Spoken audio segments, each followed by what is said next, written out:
बात करें तो देश में एक अलग सिनेरियो बना हुआ है। एक तरफ जय भीम के नारे लगते हैं तो दूसरी तरफ जय श्री राम के नारे लगते हैं। किस तरह से देखते हैं? देखिए, जो मनवादी पाखंडवादी हैं, जो अंधविश्वास और पाखंड को बढ़ावा देना चाहते हैं, वही लोग जय श्री राम नाम का कोई भगवान है तो एक काल्पनिक पात्र मैं उसको मानता हूं। जैसे हम लोग उपन्यास और कथाएं पढ़ते हैं, उस तरह के वो पात्र तो हो सकता है, लेकिन राम नाम का अस्तित्व कब पैदा हुआ, कहाँ से आया, इसका कोई अस्तित्व नहीं मिलता है। और अयोध्या में जो खुदाई हुई, वहाँ तथागत गौतम बुद्ध की मूर्तियाँ मिली, उन लोगों ने, मनवादियों ने उसको दिखाने नहीं दिया, मीडिया वालों ने, मनवादी मीडिया ने कवरेज नहीं किया। लेकिन की बात करिए, आपने कहा कि बाबा साहब को नीला नीला पसंद था और हम पूरे भारत को नीला नीला करना चाहते हैं, लेकिन हम जब पढ़ते हैं बाबा साहब के सच्चे इतिहास को तो हम ये भी जानते हैं कि बाबा साहब ने 1956 में बौद्ध धर्म ग्रहण किया और उस धर्म क्रांति का आगाज कासाए रंग से हुआ, यानी कि जिसे आज वर्तमान में हम भगवा कहते हैं। तो उसकी तरफ क्यों नहीं बढ़ रहे हैं, खाली नीले से ही क्यों चिपके पड़े हैं? क्यों हिंदू भी कहते हैं, जैन भी कहते हैं, ईसाई भी कहते हैं, सिख भी कहते हैं कि आप हमारे धर्म में आइए, वहाँ पर कल्याण होगा। आपके धर्म में ऐसा क्या अलग है जो अन्य धर्मों से श्रेष्ठ करता है? गलत स्क्रूप से एक नट नहीं खोल सकते, तो गलत दिशा में जब हमारी महिलाएं बहनें चल रही थी तो कैसे हम लोग सही रास्ता पा लेंगे। लेकिन अब हमें नट भी मिल गया है, स्क्रूप भी मिल गया है, तो अब देखिए ये लंबी कतारें महिलाओं की, तो जागरूकता जो आपने बात करी कि इस देश में 2 घंटियां बजती है। एक घंटी वो बजती है जो मंदिर में बजती है और दूसरी घंटी वो स्कूल की बजती है जहां पर बच्चा जाएगा तो शिक्षित होगा, मतलब एक वैज्ञानिक आधार पर तर्क वितर्क करेगा। लेकिन विडंबना है कि आज SC ST OBC कहीं ना कहीं पाखंडवाद और इसी घंटी में उलझा हुआ है।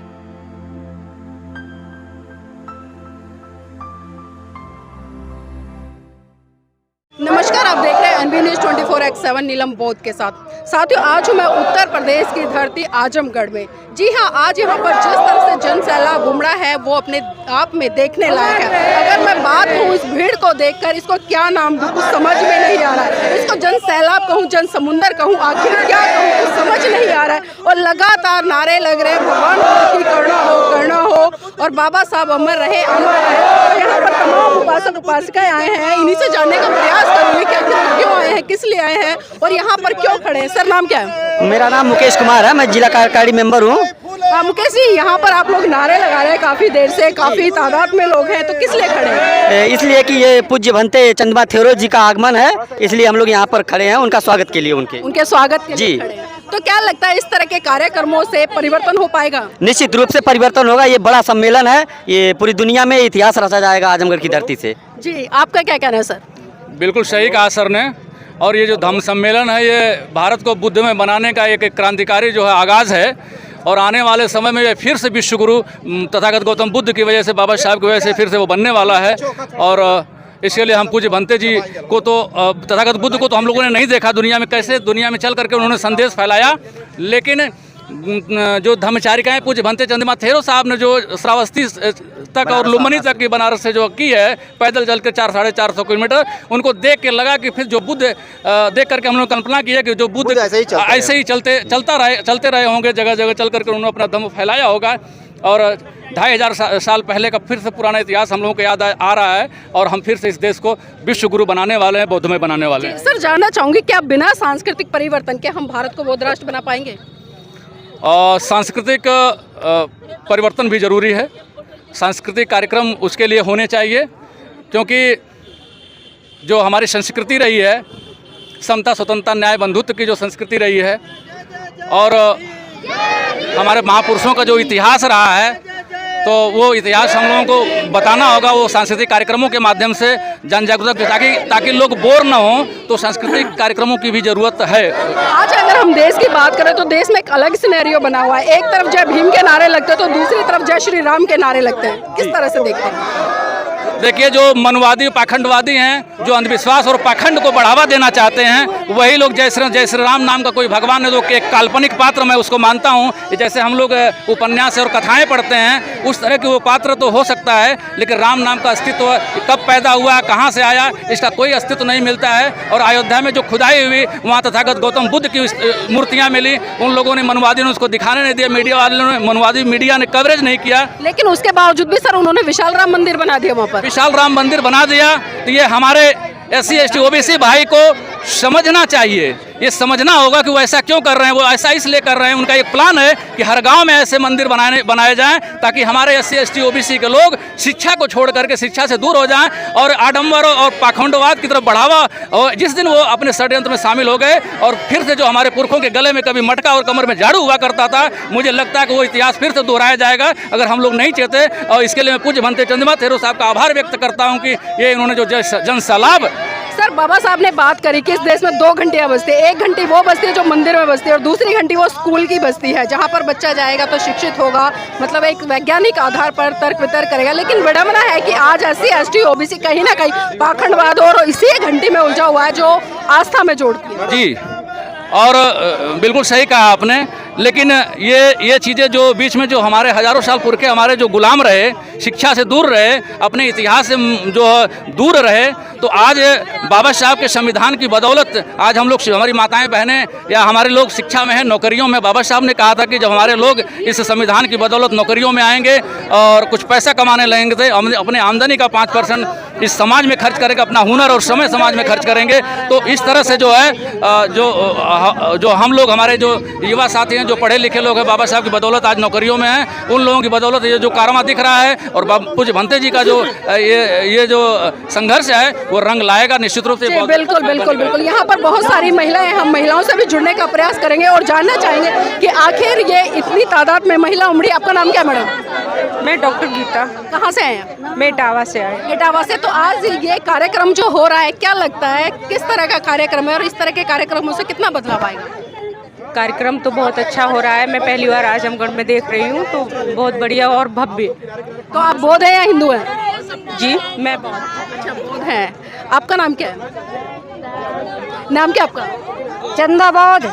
चंदा बौद्ध जी कहाँ से हैं? आए हैं महाराज कप्तानगंज से। जी, कैसा लग रहा है? बहुत अच्छा लग रहा है। बहुत अच्छा लग रहा है। तो देखिए, महिलाओं में जोश है और कहीं ना कहीं एक उमंग है कि परिवर्तन। आपका नाम क्या? नमो बुद्धा, जय भीम। जय भीम। नमो। मेरा नाम कंचन प्रभा बौद्ध है।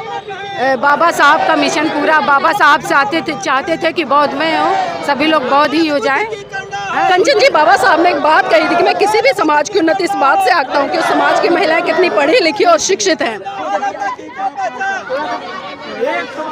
तो देखिए, यहाँ पर हमने तमाम उपासक उपासिकाओं से बात की है और एक चीज़ यहाँ पर बेसिक तौर पर निकल कर आई है कि इस तरह के कार्यक्रम है उनका आयोजन होना चाहिए, क्योंकि इस तरह के जब कार्यक्रम होंगे तो कहीं ना कहीं बहुत बड़े स्तर पर एक सांस्कृतिक परिवर्तन होगा। और जब भारत देश में सांस्कृतिक परिवर्तन होगा तो कहीं ना कहीं भारत अपनी विरासत, अपनी धरोहर और उस संस्कृति की तरफ लौटने का प्रयास करेगा जिस संस्कृति में हम देखते थे कि ले अंत मन दीप भव मूल मंत्र बने स्वयं के स्वामी, गूंज उठे हर बस्ती से बुद्धं शरणं गच्छामि। यहाँ पर कुछ लड़कियाँ हैं, उनसे भी जुड़ेंगे। बेटा, नाम क्या है? उजाला। कहाँ से आए हैं? असम। किस लिए आए हैं? भीम जी के लिए आए हैं। भीम जी के लिए। क्या हो रहा है यहाँ पर? सम्मेलन मेला लगा है। सम्मेलन मेला लगा हुआ है। तो इस सम्मेलन मेले के बारे में कैसे पता चला आपको? गांव में प्रचार हुआ था। अच्छा, गांव में प्रचार हुआ था। आपका नाम क्या है? सबनम। यहाँ पर किसके साथ आए हैं? मम्मी के। मम्मी के साथ। तो बाबा साहब के बारे में कुछ जानते हैं? क्या जानते हैं, बताएं। बाबा साहब हम लोग के लिए बहुत कुछ किए हैं। क्या कुछ किया? बहुत, मतलब बहुत सारी चीज़ें आती हैं। संविधान लिखे हैं और सब बहुत कुछ किए हैं, इसलिए ना हम लोग आए हैं यहाँ पर।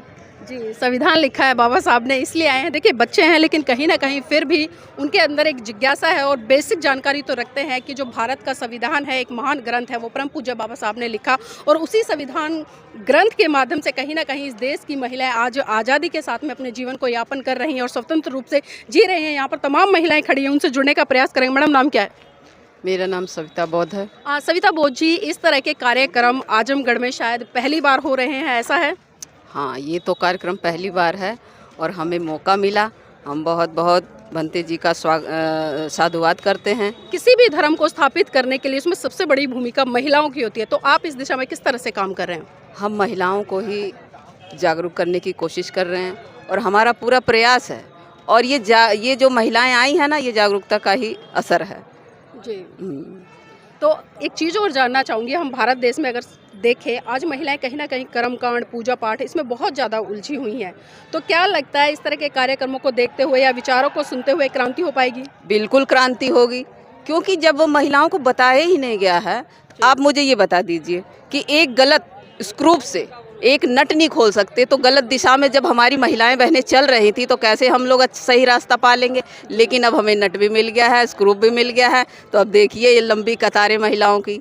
तो जागरूकता जरूर है। अच्छा, आपने माथे पे बिंदी लगाई हुई है, ब्लू कलर की है, तो ये क्यों लगाई है? ये इसलिए लगाई है कि क्योंकि ये नीला नीला जो है हमारे डॉक्टर भीमराव अंबेडकर जी को नीला पसंद था, और अब हम ये चाह रहे हैं कि हम पूरी दुनिया में नीला नीला करने की कोशिश करेंगे। और हमारा तो जो है अब हम जिस तरीके से भी करना चाहे, जैसे आपने नीले की बात करी, आपने कहा कि बाबा साहब को नीला नीला पसंद था और हम पूरे भारत को नीला नीला करना चाहते हैं। लेकिन हम जब पढ़ते हैं बाबा साहब के सच्चे इतिहास को, तो हम ये भी जानते हैं कि बाबा साहब ने 1956 में बौद्ध धर्म ग्रहण किया, और उस धर्म क्रांति का आगाज कासाए रंग से हुआ, यानी कि जिसे आज वर्तमान में हम भगवा कहते हैं। तो उसकी तरफ क्यों नहीं बढ़ रहे हैं, खाली नीले से ही क्यों चिपके पड़े हैं? क्योंकि ये भगवा जो है ना, ये हमें दो रास्ते पे ले जाता है, क्योंकि कन्फ्यूजन हो जाता है। लेकिन ये जो नीला है ना, इसकी कोई दो रास्ते नहीं है, ये सिर्फ नीला है। और लेकिन नीला तो आज बहुत सारे लोग चलते हैं, हम देखते हैं, चर्चाएं भी करते हैं। आज जिस तरह से बहुजन समाज के युवा या युवतियों की हम बात करें, वो जय भीम के नारे लगा लेते, पटका पहन लेते, मूंछों पे ताव लगा लेते,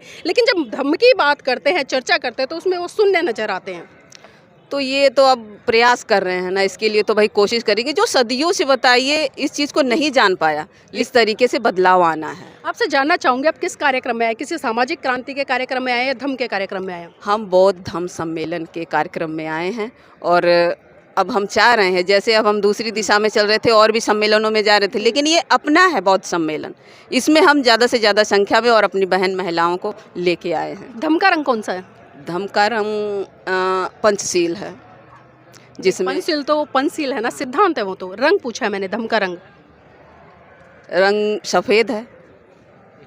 जानकारी नहीं है, क्योंकि उसका कारण ये है क्योंकि जो बौद्ध धर्म है उसको अभी सही रूप में हमारे उपासक उपासिकाएं, या एक तरह से मैं कहूँ जो भिक्खु संघ है, वो पहुंचा नहीं पा रहा है। और उसी का खामियाजा हम देख रहे हैं इतने बड़े स्तर पर कि महिलाएं कार्यक्रमों में तो आती हैं, वैचारिक क्रांति की बातें भी सुनती हैं, लेकिन कहीं ना कहीं जो एक वैचारिक क्रांति होनी चाहिए उससे कोसों दूर नजर आती हैं। और इसी का खामियाजा कहीं ना कहीं आज भारत देश को भी भुगतना पड़ा। यहाँ पर कुछ यूथ भी हैं, उनसे भी जुड़ने का प्रयास करूँगी। भाई जी, नाम क्या है?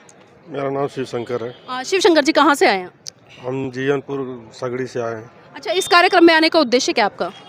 उद्देश्य है कि हमें इस धर्म को स्थापित करना है, इस धर्म में ही जाना अच्छा है। अच्छा, इस धर्म को स्थापित करने के लिए क्या प्रयास कर रहे हैं? ये सबको जोड़ेंगे, गांव-गांव जाकर बताएंगे, सबसे नहीं, मीटिंग क्या करेंगे। बताएंगे? क्या बताने के लिए तो हमारे पास में होना चाहिए ना कुछ। धर्म में आइए, जुड़िए, इसी में हमारा कल्याण होगा और कहीं है नहीं। जी, इसमें कल्याण कैसे होगा? क्यों नहीं कल्याण होगा? और हिंदू धर्म है वो बेकार, हम लोगों के लिए नहीं ठीक है वो। नहीं, ये तो हिंदू भी कहते हैं, जैन भी कहते हैं, ईसाई भी कहते हैं, सिख भी कहते हैं कि आप हमारे धर्म में आइए, वहाँ पर कल्याण होगा। आपके धर्म में ऐसा क्या अलग है जो अन्य धर्मों से श्रेष्ठ करता है? हमारा धर्म समता और समानता का है धर्म है, जी, और उनका धर्म बांटने वाला धर्म है। आप समानता की बात कर रहे हैं, लेकिन अब मैं देखती हूँ कि जो बौद्ध समाज की महिलाएं यहाँ पर खड़ी हैं, आप उनको देखिए, आज भी उन्होंने चूड़ियाँ पहनी हुई है, मंगलसूत्र पहने हुए, बिछुए पहने हुए हैं, मांग भरी हुई है। तो ये समानता कहाँ से है? धीरे धीरे इसका बदलाव आएगा। अभी इतना बदलाव नहीं है। फिर बाबा साहब ने एक झटके में सब कुछ कर दिया, तो हम लोग ये क्यों कह देते हैं कि धीरे धीरे आएगा? नहीं आएगा, बहुत तेजी के साथ आएगा। अगर जहर हमें खाना पड़े तो हम एक झटके में खाएंगे, एक झटके में छोड़ेंगे, नुकसान तो उतना ही देगा ना वो। हाँ, सही है जी। तो देखिए, मैं बार बार वही बात कर रही हूँ, क्योंकि हम लोग समझ नहीं पा रहे हैं, और ख़ासकर जब तक हम समझेंगे नहीं या किसी चीज़ को पढ़ेंगे नहीं, तब तक बड़े स्तर पर क्रांति नहीं हो सकती। तो साथियों, बने रहेगा, और मैं चाहूँगी आप इस वीडियो को लाइक करें, शेयर करें और कमेंट के माध्यम से हमें ज़रूर बताएं कि ये वीडियो आपको कैसा लगा।